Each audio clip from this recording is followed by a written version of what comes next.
Hey friends, this is Gregory Offner with the Global Performance Institute. If you really want to level up your life, you should be listening to the Time to Shine Today podcast with my good friend Scott Ferguson. Let's level up. Time to Shine Today podcast, Varsity Squad. This is Scott Ferguson. We're at episode 325 with my good friend Gregory Offner. We're going to talk about taking the ERK, that's E-R-K, out of work. If you're not happy with your 9 to 5, do something from your 5 to 9 to level up your life. I did that in my earlier years, and it changed the trajectory for the good and the better and helped me serve way more people.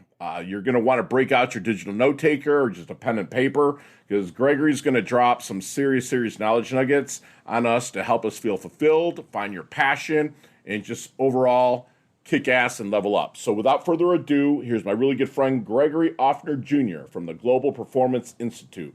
Let's level up.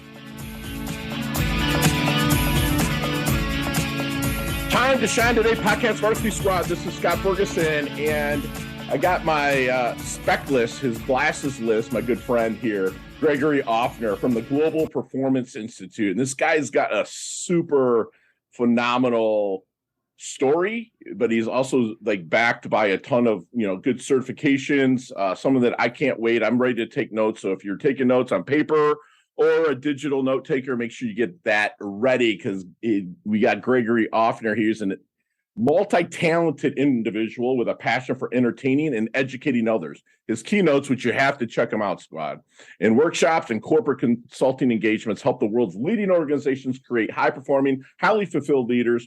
Prior to this work, Greg led global sales and marketing efforts for several Fortune 100 organizations, brokered complex risk management insurance programs for large commercial organizations, and drove process improvement initiatives as a certified Lean Six Sigma practitioner. But during that time, Greg lived a double life. By day, he was a suit and tie wearing professional, and glasses too. But under the cover of night, Greg was better known as, well, that's what we're going to talk about a little bit today. And Greg, thank you so much for coming on. Please introduce yourself to Time to Shine Today podcast, Varsity Squad. But first, God, what's thanks your for favorite having me, man. color and why? My favorite color is the color blue.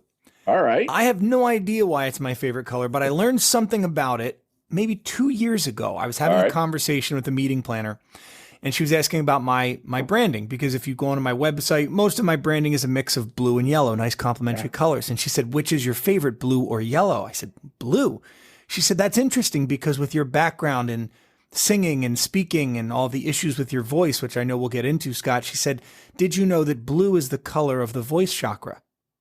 Now, really, I am not a chakra type person, right? But I thought, well, maybe there's something there. Maybe it makes sense, or maybe not. I don't know. But blue is my favorite color. Well, that's all, and it's in your color wheel. You're a handsome devil. So I mean, I'm sure when you rock the blue, it looks good. And I got the, Atlantic Ocean I'm looking at right now, and that's mighty blue itself. In my area, I'm in South Florida. I'm about 60 miles north of Miami and Jupiter, and blue is my thing. Sometimes I say purple because I got a little red streak that can kind of come out. They mesh together. But no, man, seriously, thanks for coming on. And I really want to get to the roots of, where you really started, because I know that maybe tell us a little bit about the suit and tie and knowing that there was more out there and breaking out, getting out of that and the Clark Kent into the superhero, bro.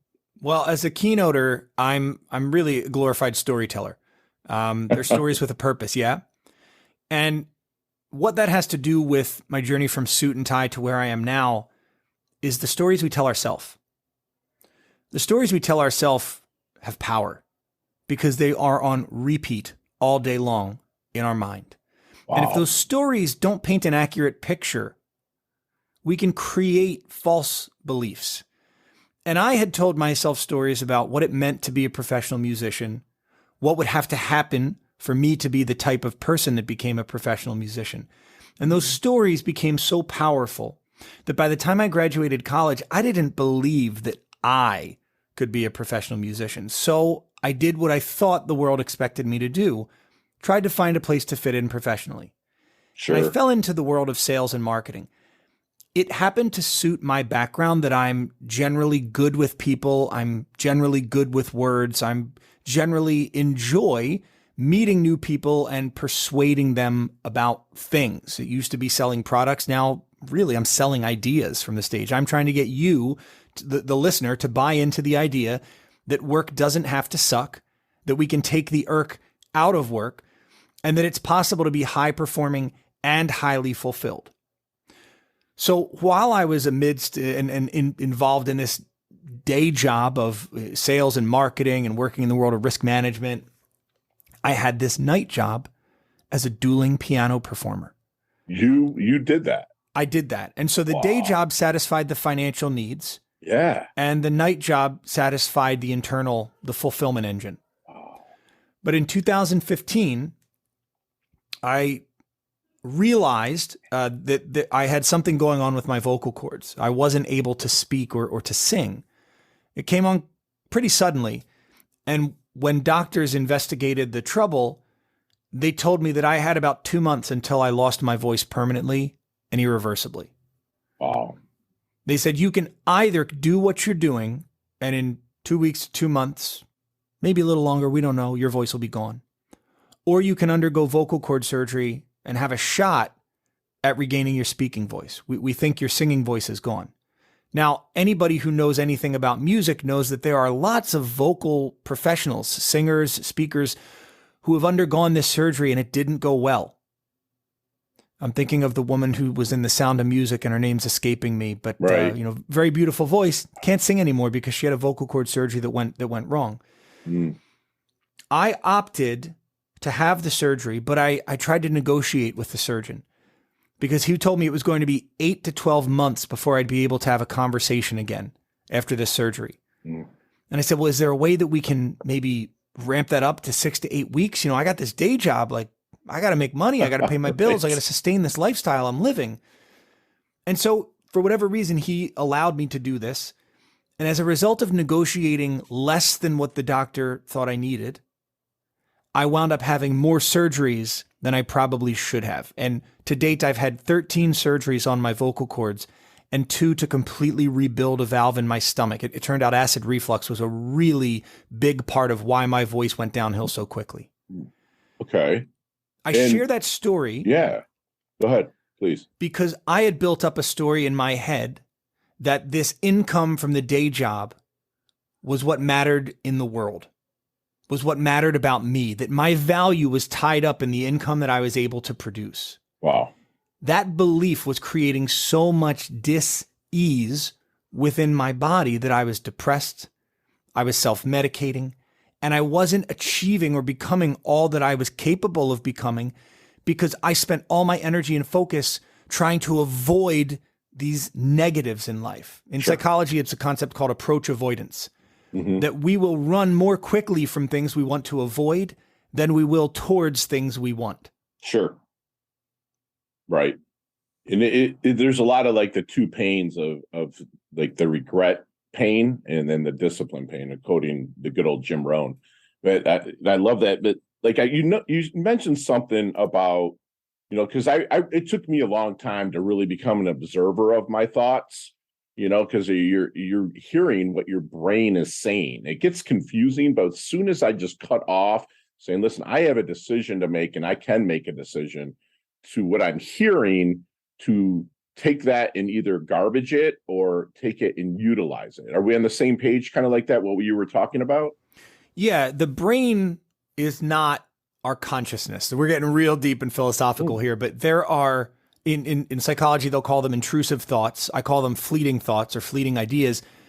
And I don't know if maybe I'm the weird guy in the room when I say this, but I would be at conferences in my past life and, talking to people, networking in a group, and you have this thought go through your head, like, what would happen if I just punch this guy right now? And it's like, what? That's not even who I am. Where did that thought come from? And if we give volume and voice to that thought, if we ruminate on it, it can become problematic. Right. When we learn to just say, okay, that was a thought, moving on. Observe it. Yeah. And that happens with all types of other thoughts, not just weird, strange, crazy ones like what I described, but the thought of, I'm not good enough. Right. I can't do this. Right. Who am I to take this on? So good. Yeah. Yeah, I know when I'm coaching, clients, my thoughts will pop up in there, and I know the direction I want to take us. But you'll start thinking like, dude, this guy or girl is just batshit, And I'm sorry, squad, if I coach anybody out there, but I will have them, and be like, whoa, observe that, see it, and then work the next question around it. And it took skills to do that. People don't understand, and that's where I think a lot of marriages fail, and I've failed at 2 of them, so I can speak to it. Is like you're unleashing the thoughts that are there, that like your thought of, man, I just want to punch that guy. I've had that before, and to be like, wait a minute, that's not me. And then you don't do it. But if you were to do that with anything, but that's not me, and do what is right. I think that's super powerful, man. I love that. Man, I've never had a conversation philosophically with this. I have a lot of philosopher friends and stuff like that. We get into Seneca and Marcus Aurelius and Epictetus and stuff like that. I've never had it on the podcast. So thank you for bringing that up, man. So do you coach people? I'm just curious about that. Do you coach people or consult, or how are you getting your message out now? Yeah. So my work is squarely focused as a keynote speaker. Love it. I do MC events. Okay. But when I started this business, I thought I was going to go out and have a 3-pronged approach where I did speaking, consulting, and coaching. Mm-hmm. What I learned was that each of those disciplines needs to be marketed and thought of in a very specific and different way. Right. And I wasn't interested in doing 3 things so-so or being mediocre at 3 things. I wanted to be excellent at one thing. So I looked at those 3 avenues and said, which do I think will bring me more joy? And marrying my love of being on the stage with my interest in seeing that aha moment in people's eyes and delivering a message of value and an experience that's fun and engaging, it was very clear and easy to make the decision that I'm going to focus my efforts on keynote speaking. Now, has that led to consulting work? Absolutely. Absolutely. And I'm happy to take it on, and I'm grateful for the clients that I have. I don't directly market that, though. Mm-hmm. I get any follow-on business through keynotes. That's awesome. I've done the odd coaching. Sure. It doesn't do it for me. Okay. I admire people that do, and for whom it brings joy. Sure. For me, it brings a ton of anxiety. Yeah. And a lot of people would flip that, where it's like, speaking would give them, because people are more afraid of public speaking than dying a lot, that cliche. Right. And that's how I went, just basically the same thing as you, but I started in the coaching, and then that just parlayed into speaking. And I immediately hired, a speech coach, if you will, like how to present. And thank God I did, because it's like I'm super anxietal before I go out there. I literally start all of my speeches with a trampoline on stage. 1, it helps my anxiety, and 2, I rebound every single morning. And being 50 years old, it keeps me on the jujitsu mats 5 mornings a week. It keeps me going, keeps my lady happy, everything. And because rebounding out, the first 2 minutes is me rebounding, and I'm like, listen, if you're an inch off the rebounder, you're at 0 gravity. You hit the rebounder, you're at 4 times the gravity. So it's taking that lymphatic system, which is a one-way valve, and cleans it out and gets me ready for the day. But the best part of it, and you're a professional speaker, you get this, is everyone's going like this. So they're about to affirm what I'm about to talk about after, whether it's overlapping your happiness or get your ass in gear or whatnot. So I love that you were admitting or being transparent. I'm sorry.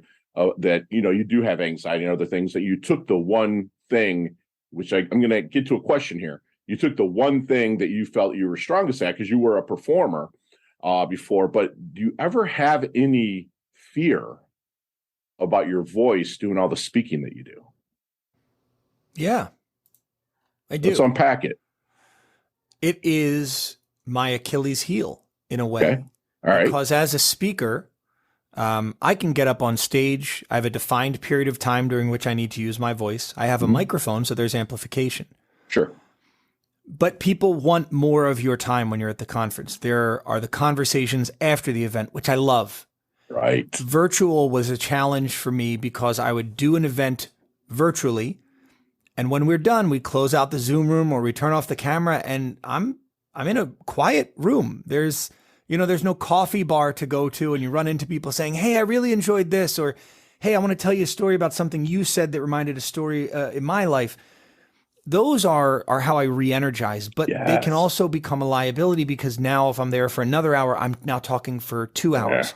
Yeah, right. Or if I'm doing pre-conference activities. So learning how to say no, even when my natural inclination is to say yes, Right. to protect the value that I'm bringing, is an ever-evolving process. And I have this fear that I'm not giving my client enough value because I feel blessed every time I get to walk out on a stage. I'm in the plane and I'm getting ready for a program and I'm just looking out, I'm looking around, I'm going, this is my job. This is freaking awesome. Like I'm flying. I was in Ireland a couple months ago. As we're flying over, they're serving us champagne on the plane. I'm going, holy crap, this is a business trip. This is amazing. So I'm grateful for every moment I get to be up there, but I'm also conscious of the fact that they're paying me to deliver value. Right. And if that means sticking around for the whole conference and meeting people, I want to be able to do that. Right. So that fear is on me. That fear is always going to be there. My job is to take that fear and say, okay, that's a fear. How are we going to navigate it? What are we going to do about this? Love it. I love it. I love it. And so being a speaker then, what do you feel might be one of your blind spots or something that you could level up even better? Geez. If it's a blind spot, I'm not sure how I can see it. Mm-hmm. But I'm certainly not in the workforce like I was. Sure. So a lack of empirical knowledge about what's really going on in the workforce may cause me to overstate or understate components of a program. I think that's why research becomes so important to me. Sure. I may over-research topics because I want to know that when I get up there, I'm not just an empty suit spouting hot air. What I'm saying is relevant and valuable for the people that are giving me their time and their attention. But I guess I'll never know. Yeah. No, that's why I have somebody that points stuff out all the time. I get critiqued, and that's why, and I enjoy constructive criticism, for me. And I have one where I was an guy, and I would say it without even knowing it. And it was like kind of my blind spot of doing a lot of that, and I've had a radio show in South Florida and in Detroit, Michigan. And I would go back and listen. How come nobody pointed that out to me to level that part up? That's awesome. So let me ask something, Greg. Have you seen the movie Back to the Future? Oh, yeah. All right. Let's get in that DeLorean with Marty McFly. Let's go back to the Double Deuce, the 22-year-old Gregory. What kind of knowledge nuggets would you drop on him? Not so much to change anything, because your journey sounds pretty freaking awesome, but what kind of knowledge nuggets would you drop on him to maybe shorten the learning curve, blast through, and level up just a little bit quicker? Well, I found that let's just go deep, right?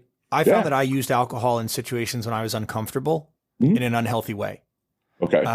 I would continue to drink even when I didn't really need another drink because I was uncomfortable. Sure.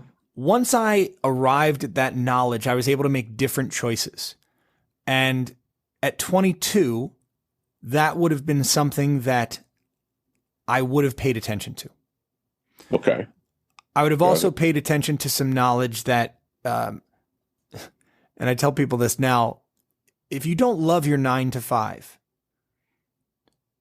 do something you do love with your 5 to 9, AM and PM. And wow. I was the type of person who would come home from a day of work, change out of the suit and tie into, regular clothes, civvies, and hit the bar with friends, and then come home and binge Netflix, eat a late night cheeseburger, and call it a night. Right. And looking back, if I could go from 22 to 32 and take even 3 hours a day of that time, I think about the business that I could have built, the things I could have changed. Yeah. I really believe that most of us, I certainly wasn't, are aware of how much time we waste. Oh, yeah, absolutely. Yeah, my mentor used to say, work your day job, but mind your own business, right? So that's what I would do, man. I'd get it done, do whatever I had to do in real estate, and then coaching and building an email list and stuff is something that I did. And it became fun for me because especially when you start seeing, because I had to get my asking gear a lot, ask a lot of questions, and it really forced me to stretch my comfort zone to ask for that help, but then that 5 to 9 became my life. And that's amazing. Thank you for, saying that and being transparent. Well, I'll add, let me add one more to that, Scott. Sure. I read a book. My first manager gave me a book called The Automatic Millionaire. Okay. I was, shockingly not very good with money when I first got out of college. I would get my paycheck on Friday, spend it at the bar on Friday and Saturday night. And then come Monday, I'm going, ooh, I've got to make it till Friday, boys. Let's see how much ramen we can eat this week. I would say to my 22-year-old self, if your income is the most valuable thing you're getting from a job, you're in the wrong job. Wow. Because a job can provide growth, can provide opportunity for you to expand your skill sets and capacities. That is infinitely more valuable if you're building relevant skills and capacities than the money. And you can then use the money to further increase those skills and capacities, depending on how you invest it. But so many people look at the job as I'm going to trade my time for money that I need for things I've already spent that money on. Right. For the average person, the paycheck is a pass-through. It's being passed through to the mortgage person, to the car note person, to their healthcare provider. Truth. What is really left? What do you really get? For most of it, it's less than 10% of our actual annual income. Right.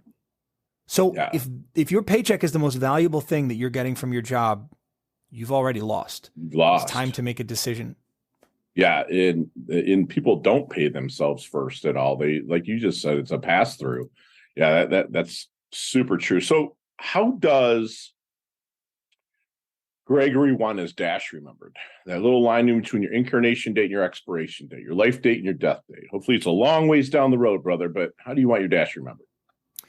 I want to be remembered as someone who left each person he encountered better than when he found them. Yeah, there you go. Love it. And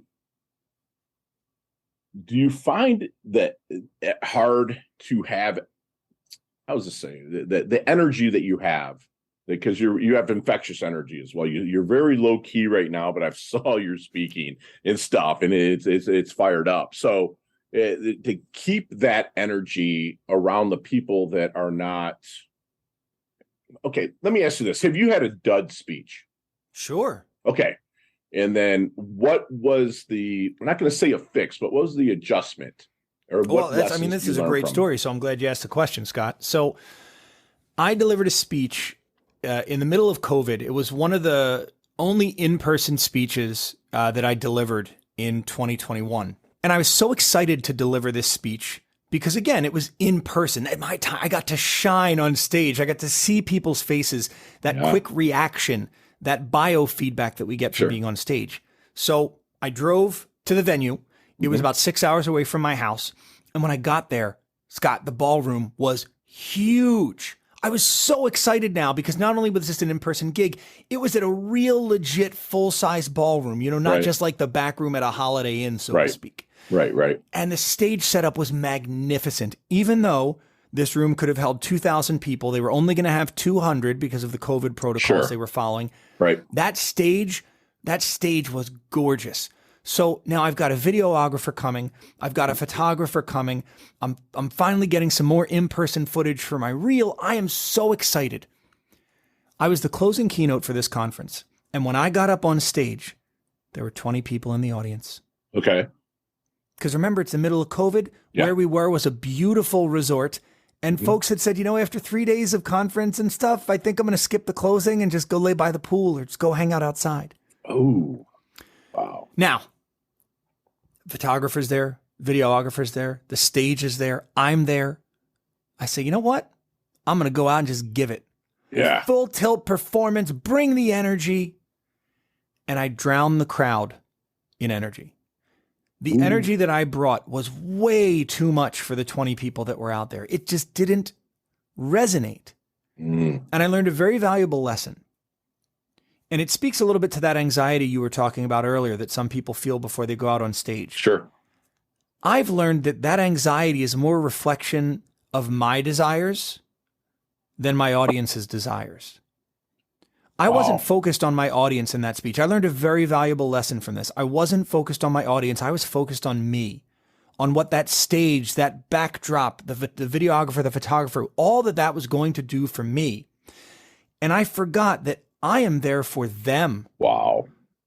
What I should have done was say, hey, friends, I know this is a bit unusual, but what I want you to do to your comfort level, bring it a little closer to the stage. I see some of you in the back. Can we get just a little closer? I know you're spread out. I'm just going to sit here and have a conversation because there's 20 intimate. of you. There's one of me. Break it down. What in the business you might call an acoustic set. Yeah. And when I got off that stage, I mean, no surprise maybe to the listeners, I bombed that gig.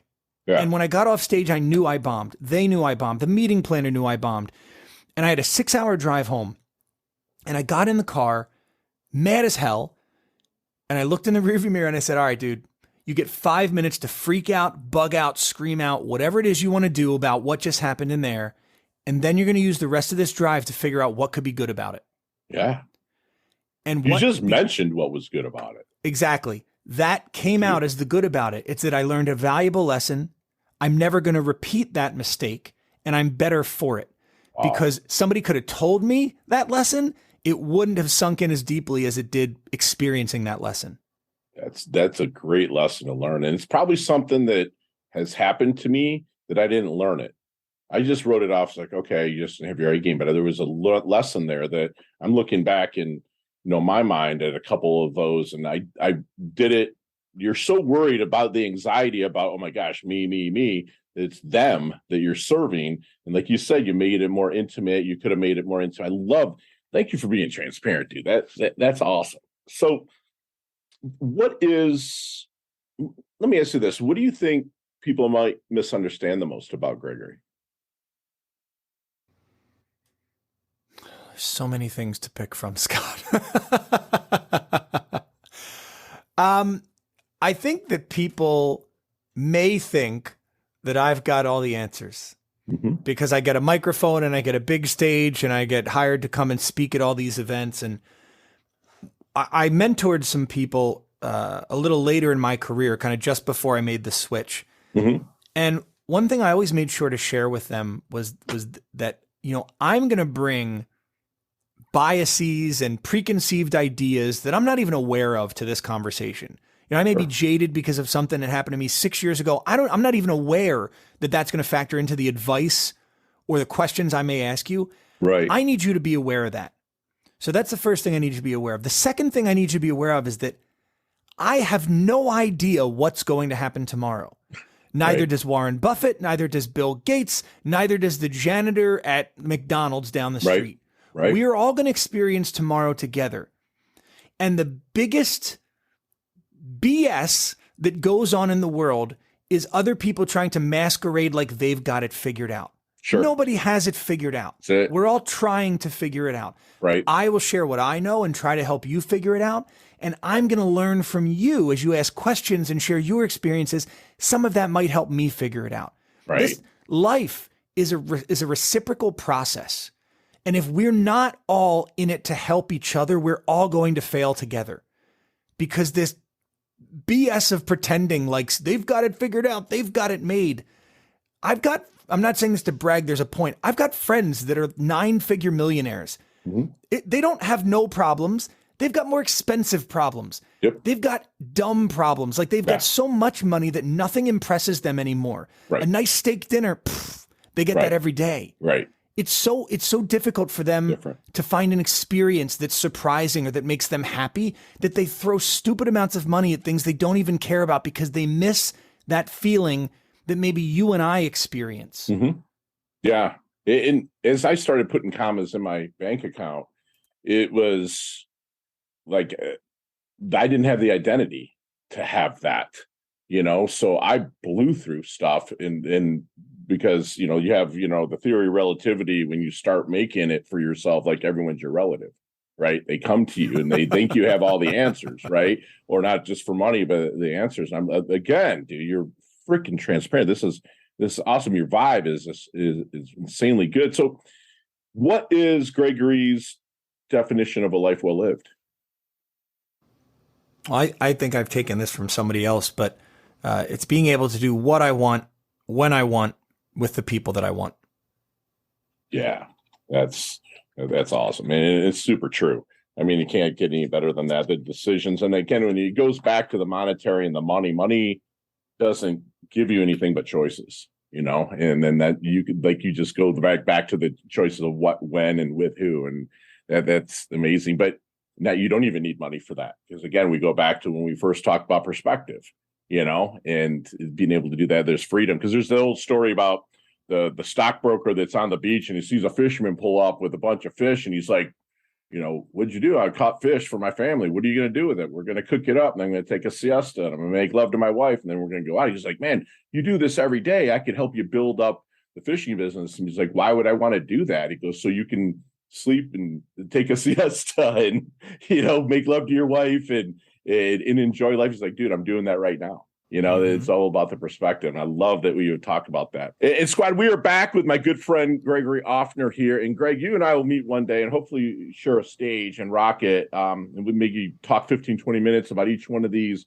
questions, but you've got 5 seconds with no explanation. So you got to put it on that entertainer, ready to rock hat. You ready to go? Let's do it. All right. And they can all be answered that way. So Greg, what's the best leveling up advice you've ever received? Don't chase income, chase impact. Oh my gosh, dude! I'm sorry. I'm going to take notes. Wow. And Greg, share one of your personal habits that contributes to your success. Working out at least 3 times a week. Beautiful, beautiful. And you see me walking down the street, and you're like, Fergie looks like he's in his doldrums a little bit, and you think that I need to read a book that might help me level up. What book might that be? The Happiness Hypothesis by Jonathan Haidt. I've read that, believe it or not. That's a great read. Good stuff. What's your most commonly used emoji when you text? The crying, laughing emoji. Got it. Nicknames growing up? Giggy. Giggy. Love it. Love it. So, chess, checkers, or Monopoly? Checkers. Beautiful. Thank you. Simple like me. So, go to ice cream flavor. Mint chocolate chip. We're like brothers from different mothers, man. This is awesome. There's a sandwich named the Gregory Offner. Build me that sandwich. What's on it? Okay. It's in every. This is disturbing that I could do this so quickly. It's an everything bagel, lightly toasted with hummus, turkey breast, and American cheese. No bacon? No bacon. Okay. Give me some man candy on that. I love that. So if you could take a time machine, Greg, you can go for one day, come back to present day, can't change a thing, just observe. Would you go 20 years in the future or any time in the past? Go 20 years in the future. I'd go in the past. There's this kegger in 1989 that I would just like to go right back to. I love it. Greg, any favorite charity organization that you like to give your time or money to?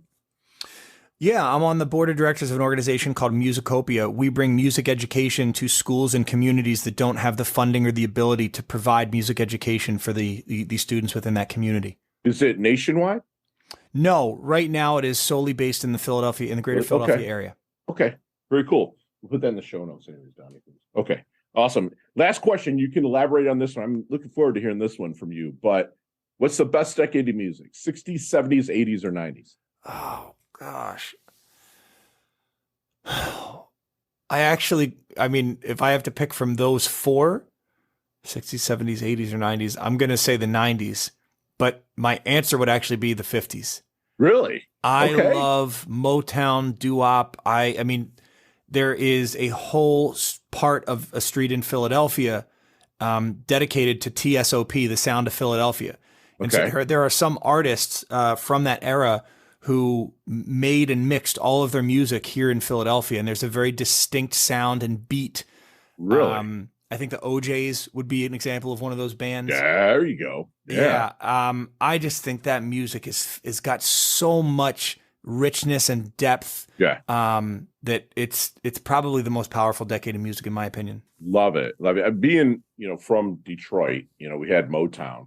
And it was amazing growing up there. And my dad was a monster of a man. Like he was literally like 6'5", like almost 300 pounds, but put together. He's a country boy from Alabama. And he used to work security at all the shows. And the people I got to meet that I didn't even know I was meeting, I got to sit with Bob Seger, like in our basement, Wow. Have that, just all the local talent, that really kind of came out of Motown. Ended up meeting Larry Brown, one of the 4 tops, lives like 3 doors down from me here. Right.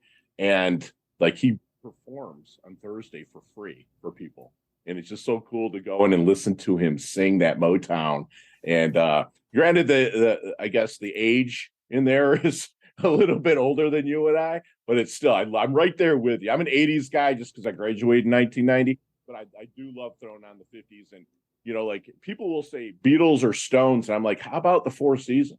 How about Frankie Valli, man? It's like Frankie Valli had like the Four Seasons had a number one hit before the Beatles, during the Beatles, and after the Beatles. Like if you say iHeartRadio, Frankie, or Four Seasons, like you'll recognize 50 songs. That's how good they were. I love, like you just said, the 50s. That's a great decade. I should probably add that.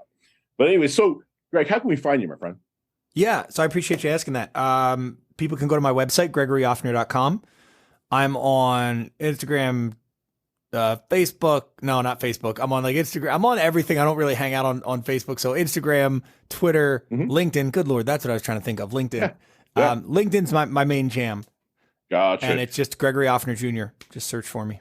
And then you're going to offer, or is it offered on your website, a one-sheeter for the 7 Keys to Success? Yeah, I'm glad you brought that up. So, you were asking about that lesson I learned, and I told that story about speaking on stage and really not being in it for the audience. And one of the things that I developed throughout the course of these surgeries was an understanding that soft skills are generally more valuable than hard skills, because they can be applied to any job in any industry, and they also bleed into our personal life. You may not impress your friends at the bar with your knowledge of spreadsheets and pivot tables, but if you understand body language a bit better, you can not only get what you want, but you can get where you want. So I identified 7 core, I call them keys, skills that we can develop within ourselves and within the people we lead that will make them better. And as they grow, our business grows. Yeah, so the way that your audience can take advantage of this is just send me a text, text the word keys, KEYS, to 33777. It'll ask for your phone, your name and your email, so I can send you the one sheet. I don't spam. You don't go onto some subscription list where you get 5 emails a day from me. I don't try to pitch you or sell you things. I just want you to have the list of these 7 skills and what they can do for you, because if you start to develop them within yourself. Again, you asked what's the best piece of advice I got, and I said, don't chase income, chase impact. These skills help you make a larger impact no matter what you do. And as your impact grows, so will your income.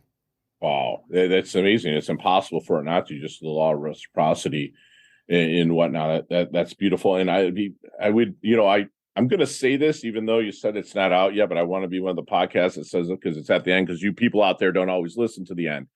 But there is a book coming out of Tip Jar Culture, right? Yeah. One of the things I do is help organizations create a culture of highly fulfilled, high-performing people. And the end state of that culture is what I call a tip jar culture. What is a tip jar at a piano bar where I used to work? It's a place where discretionary effort is rewarded and acknowledged. And when we create a culture, when we create an organization where discretionary effort isn't expected, it's rewarded and it's acknowledged, people are more inclined to give you that effort. And that's going to make all of us better. I can't wait. And when that book does come out, Squad, I'm going to I'm going to do a book giveaway, and I will send it out via social. I'll repost the podcast interview if the book's not out by then with a book giveaway on Time to Shine Today's Dime. So, Gregory, do me one last solid and leave us with one last knowledge nugget we can take with us, internalize, and take action on. Yeah, you got it. As we make change in our lives, understand that it's not just us who change, but it's everyone around us by extension.